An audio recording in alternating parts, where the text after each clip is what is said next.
coming your way to share our stories and leadership. So we walking the walk, talking the talk, being the boss lady. Welcome to the She's Sweet, where we help build women leadership and how to be the boss lady. So welcome to the She's Sweet. So let's talk about being a CEO. Yes, welcome everyone to She Sweets podcast with yours truly, Jodi Hood. It's a place where women C-suite executives share and compare unfiltered realities that women face that our male counterparts just don't face. We laugh, we cry, we thrive, and we survive. Now, after my series on menopause can cause pause, I got an overwhelming response from women who were actually going through menopause. And of course, there were a ton of questions, and many of them were for Dr. Mackey, who has done groundbreaking research in this area. So I am beyond happy today to have Dr. Mackey as my guest. Welcome, Dr. Mackey. Oh, thank you so much, Jodi. It's a pleasure to be here. Yeah, so let me tell you just a little bit about Dr. Mackey. She is the professor of psychiatry, psychology, and OB/GYN. She's an associate dean for faculty affairs at the University of Illinois in Chicago. She also serves as senior director of research at UIC Center for Research on Women and Gender. Dr. Mackey received her PhD from the University of Minnesota and postdoctoral training at the Johns Hopkins University School of Medicine and the National Institute on Aging. For the past 25 years, she has led a program of NIH funded research on women, cognition, and dementia, with a particular focus on menopause. Now, as I said, from this groundbreaking research and from my prior podcast, there were a plethora of questions. But I have narrowed them down to 5, and I'm calling them the 5 whats. So, my first question for Dr. Mackey is, could you please recap for my listeners what menopause is? What can a woman expect before, during, and after menopause?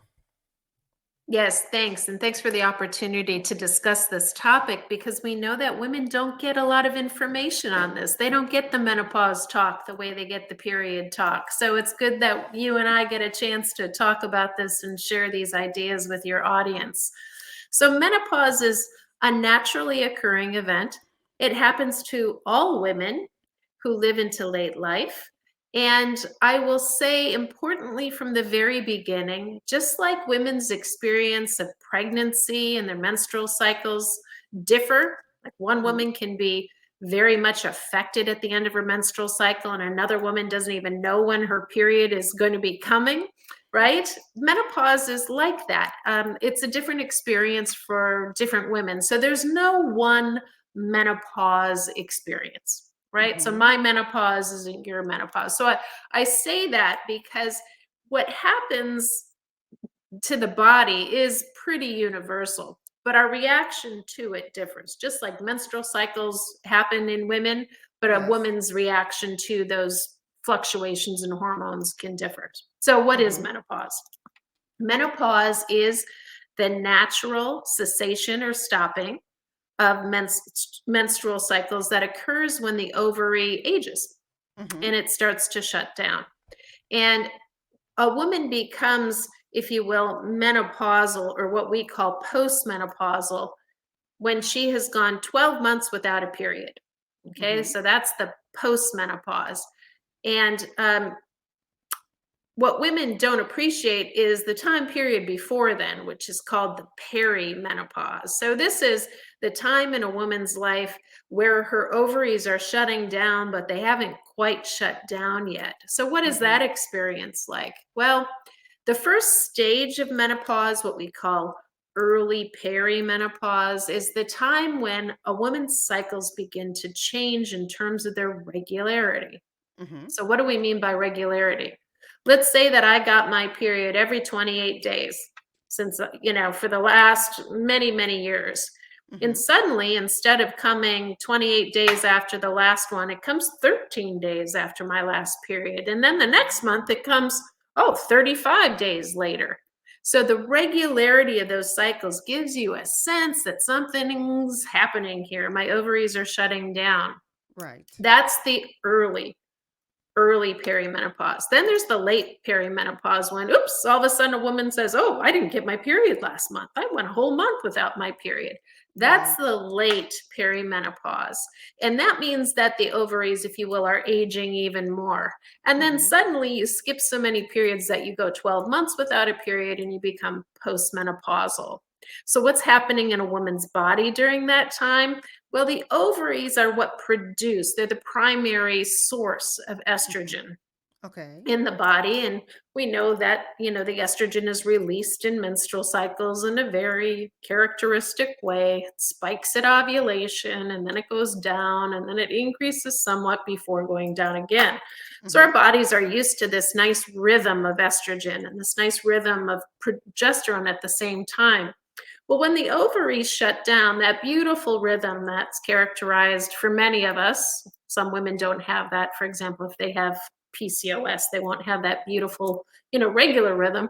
But for Right. many women, the majority of women, um, that changes. And Mm-hmm. the, if you will, the estrogen doesn't know what to do, and the progesterone doesn't know what to do because the brain's not signaling the ovary, and the ovary doesn't know how to respond. So sometimes in menopause, women get these really big spikes in estrogen, big Right. spikes.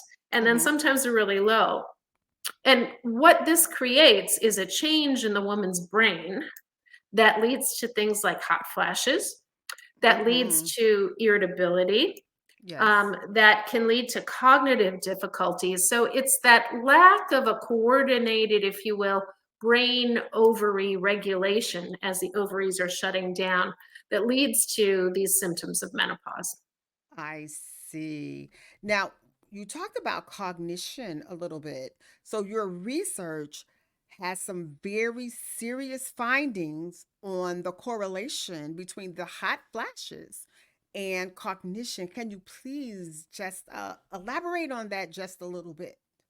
Sure. So the primary symptom, the cardinal or hallmark symptom of menopause is the hot flash. So many women know what they are, but in case they don't know, it's this sudden increase in heat that often starts in the upper chest, sometimes in the back, works its way up through the neck to the face, and it lasts a short time and then it dissipates, and then some women get cold. Okay, Mm-hmm. so that's the hallmark symptom of the menopause. And people, including researchers and physicians, used to think, oh, this is a pretty benign symptom. It's very common. 80% of women have it during the menopause transition. Women will experience this for a few years and they should just kind of tolerate it and they'll get over it. Well, Right. we now know that on average, hot flashes last 7.6 years. If you're That's a a long Black time. woman, yeah, Yes. but and if you're a Black woman, it's 10 years. So there are racial and ethnic differences in that. So that's the average. 10 years is average. So what does that mean, Jody? It means that Mm-hmm. 50% of Black women have hot flashes for more than 10 years. That's amazing. So are these benign? I don't think so. So why don't I think that hot flashes are benign? Well, because our Mm-hmm. research tells us that they can be problematic. Now, some women, 27% of women we think, sail through menopause without much of a problem at all. Okay? Yeah. How lucky are But they, right? how lucky are they? Yeah.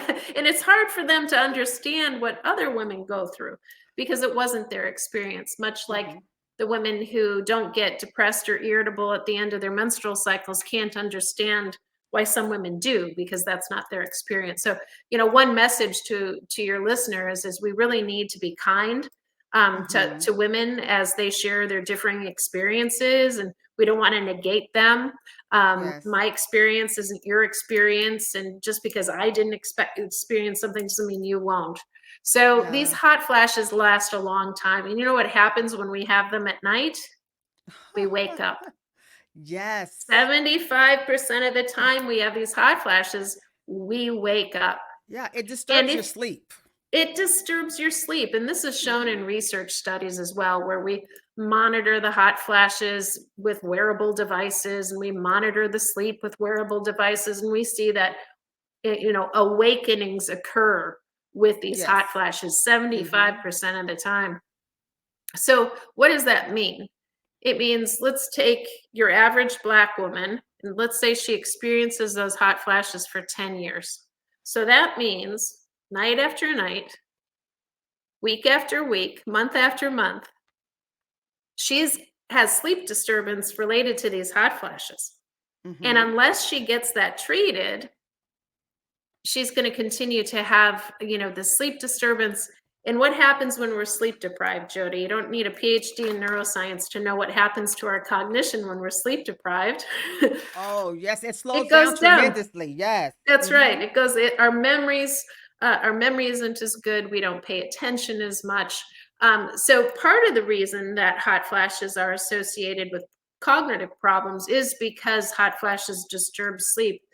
However, our work shows that there's also a direct association. In other words, even if a woman is not having too many sleep problems, the hot flashes do predict her memory performance. We don't quite understand why that is, but we do know that Mm-hmm. they're associated with changes in the brain.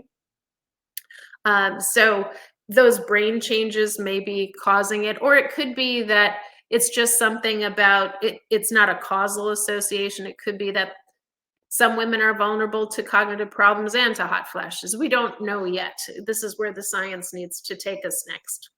Right. So that's exactly why we need to continue this research and get on the bandwagon and the horn and let everybody knows that we need to pay close attention to menopause, take it seriously.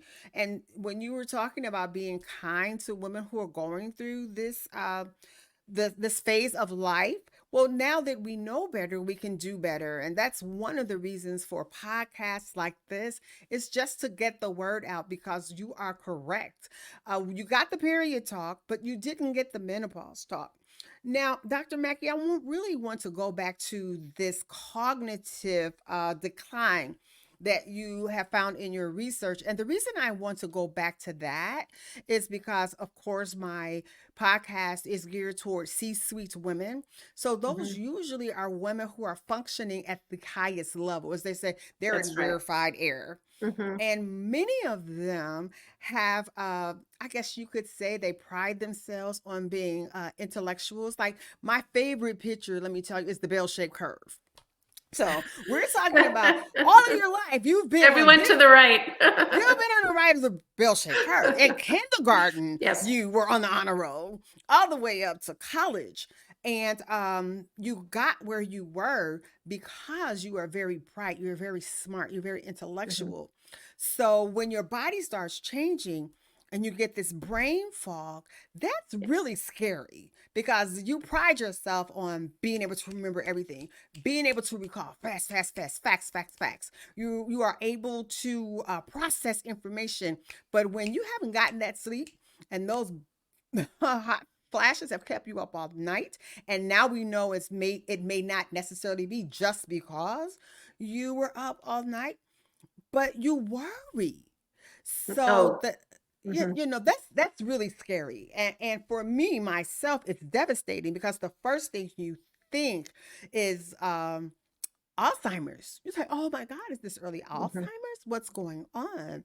And it really can throw you into a deep depression. So with Indeed. with that, I just can't understand, and maybe you can help me, why it's taken so long for us to just start recognizing the seriousness of menopause. Why do you think Yeah. that So is? so let me first say thank you for sharing those um, that dialogue that we have with ourselves when we're Yes. having these experiences, and the fear and anxiety that we have that these cognitive lapses, these memory problems, have something to do with maybe a dementia that we're either starting to get or we're at risk for later on. Well, let me tell you, that's not what's going on. Okay? That's That good that to is not hear. That is not what's going on. And if there's one message that your listenership can get from this podcast, is that there is a tremendous amount of misinformation in the public sphere that says that women should be worried when they have these memory problems because it means that it's, bad for their brain and they're at an increased risk for Alzheimer's disease. There is not evidence to suggest that. Right. I'm There glad you really pointed isn't. that out. Yes, And yes. let's think about it logically. You've got these C-suite women, so they'll get the logic of this. If the shutdown of the ovaries causes dementia, then how many women should get dementia later in life? All All of of them. them. And do Right. they? They don't. No. They don't, right? They don't. So there is not a one-to-one relationship between your ovaries shutting down and memory problems. Now, that being said, about 60%, 40 to 60% of women, depending on the study, do have cognitive complaints, do complain of forgetfulness that is much worse than when their periods are regular. What does that mean? It means that that experience is perfectly normal. Great. That's Perfectly good to hear. normal. It's normal, Mm-hmm. right? So we need to Yes. be kind to ourselves and say, oh, okay, that's brain fog of menopause. And then also follow that up with, I'm not getting Alzheimer's disease. Okay, Okay, so yes. what can we do about that? Well, you're Great. going to get into Yes, that's the treatments. segue right into that. That's my next question. What can we do? Yeah, so menopause is a time in our life, especially for those bright, incredibly talented C-suite women, where we can say, okay, looks like I'm aging. This is kind of a concrete sign of that. And we say, okay, so I have to pay attention to my health a little bit more because I'm not as young as I used to be. And I want to age the best way that I can. I want to be my best self as we age. So Right. that includes consideration of multiple aspects of our health, including our brain health. So what can we say about brain health? Well, one of the big determinants of how our brain ages and how well we remember as we age is the quality of our sleep. Okay, so sleep is key here. So one thing I want to encourage women to do is, if they are one of the many women whose sleep is disturbed night after night after night because they're having these hot flashes, which are Mm-hmm. so normal, right? 80% of women have them. If it's disturbing their sleep, they have to get that taken care of. So they need Okay. to talk to a provider and discuss hormonal options for that. And there's a new non-hormonal FDA approved drug for it. I wish I could tell you, Jodi, that you just need to eat soy and meditate and all of that. And as somebody who eats a lot of soy and meditates, I'll tell you that those things don't work. So it's also important that women don't go for therapies that aren't effective, because our work shows that it doesn't matter if you're bothered by your hot flash or not. Your bother from it doesn't matter for your brain health. Your brain doesn't want to see those hot flashes. So Right. what do? We can, just take either a hormone therapy or a non-hormonal intervention for hot flashes for as long as those hot flashes are around, and then we can go off of it. So that's one option for Right. women. So, Dr. Mackey, let me just pause right there because right now we are talking about treatments and therapies. Um, so the hormonal options. I was talking to my doctor about that, and then your doctor, you are a doctor, but they usually ask, "What's your history?" And Yes. my mom died of breast cancer, and Hmm. so did her mother. So Hmm. the estrogen therapies, they say maybe that's something you shouldn't do because of the history of cancer in your family. Yep. Yep. Now, what do you say to that? Yeah, so if we look to the North American Menopause Society, now called the Menopause Society Hormone Therapy Guidelines, there is an elevated risk of breast cancer with hormone therapy. However, the largest study did not show that that risk was heightened if a woman had a maternal history of breast cancer. Okay. So, in other words, if you compared women whose moms had breast cancer and whether those women had a higher rate of breast cancer on hormone therapy, you didn't see it. That being said, maybe if somebody has a genetic risk factor for breast cancer that, makes them more sensitive to estrogen in that way, Mm-hmm. it's absolutely reasonable for them to not want to go on it. For the menopause practitioners who treat a lot of women, in this situation, they go for this formulation, which is conjugated equine estrogen plus this basidoxifene. So normally in a hormone therapy, if you have a uterus, you don't just get estrogen, you get estrogen Mm-hmm. plus progesterone because that progesterone protects your uterus against cancer. So that's really important that you have protection. So Okay. hormone therapy has the two together. Well, Mm-hmm. there's one formulation that takes that progesterone away and gives something called a designer estrogen. And that's called basidoxifene. And that basidoxifene has actually been shown in some basic science studies to be protective against breast cancer. And so that's a really good option for women who are concerned about breast cancer. Is this CEEBZA? Now, Mm-hmm. the unfortunate thing is that this is really widely known among those few menopause trained doctors, but your average OBGYN does not necessarily prescribe this formulation. So it can help for women to ask for that particular formulation. So it's Right. BZA. Um, Yeah. Okay, so then we're down to the last question, but Dr. Mackey, the my last question actually was like, what is it should we be asking our doctors? Because I'm going to tell you from experience and from other women that I've talked to, menopause is not even brought up, and we don't know to bring it up. But now, I guess with podcasts like this and getting the word out, we really there are certain questions we should ask, or there are certain mhm. things we should tell our doctors. Now, one thing for sure is with C-suites women, I can tell you from experience, we're so busy, we neglect our bodies and we have to be Yes, almost bedridden before we go to the doctor. yes, And when we do make the appointment to go to the doctor, we're rushing, looking at the our watch. We yes. just want to get in and out. We don't want to ask any questions. We're good. We're good. We're good.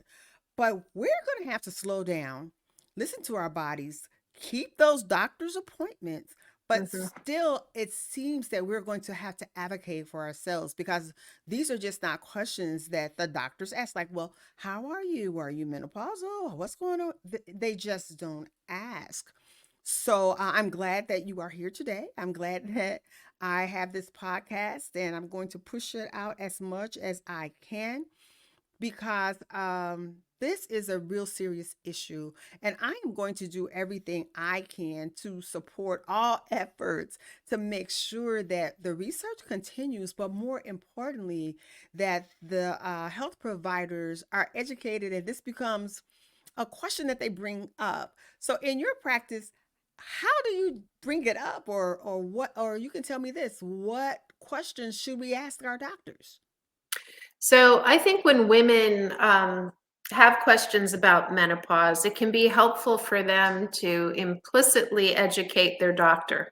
So the listeners of your podcast can say, my periods are no longer regular, so I think I'm early perimenopausal, or I'm skipping periods, so I think I'm late perimenopausal. Or I'm having some pretty bad hot flashes. I counted this many yesterday, and I want to discuss solutions for this problem with you. I want to Mm-hmm. discuss hormonal and non hormonal options. Um, I think opening it up in that manner, I would love to tell you that we've made a big dent in the last couple of years in the training of our healthcare providers. I honestly don't blame them for not knowing it, because it started in medical school 20 years ago when they stopped teaching much about menopause. When hormones became a pariah thing to discuss, they just stopped talking about menopause because they felt that there was very little that they could offer women. Now, thankfully, there's much more awareness in just the past couple of years, and people are talking about it, but the workforce hasn't kept up with it. If women need a menopause practitioner, they can go to menopause.org. That's the Menopause Society website. And there's a web page that says find a menopause practitioner. And you put in your zip code, and it'll tell you what providers near you are trained, certified by this organization, to be able to have an informed conversation with you about menopause. So I encourage your listeners to do that. We have many in the Chicagoland area for your listeners who are here in the Chicagoland area, but they're all over the United States. So that's where you're probably going to get your best care, is from somebody who's taken the exam, knows how to, discuss risks and benefits, knows how to make informed decisions with you and dialogue with you, and can answer questions about myriad menopausal symptoms. Wow. Well, thank you so much, Dr. Mackey. You certainly have enlightened us today, and I wholeheartedly support your work and your efforts. And again, I'm going to do everything I can to get this word out to the She Suite community. People know where to find you. Dr. Mackey, you're on LinkedIn, correct? I am on LinkedIn. Yeah, I'm at the University of Illinois at Chicago. Right. Okay. So, everybody, this brings our podcast to a close, but I would like you to do me a favor. How about liking me on Facebook, connect with me on LinkedIn, and subscribe to my YouTube channel? That is Jodi Hood. And again, one more time, Dr. Mackey, I thank you so much for your work. And She Suites, remember, we are coming at the C-Suites. Until next time. And we're coming your way to share our stories in leadership. So we walking the walk, talking the talk, being the boss lady.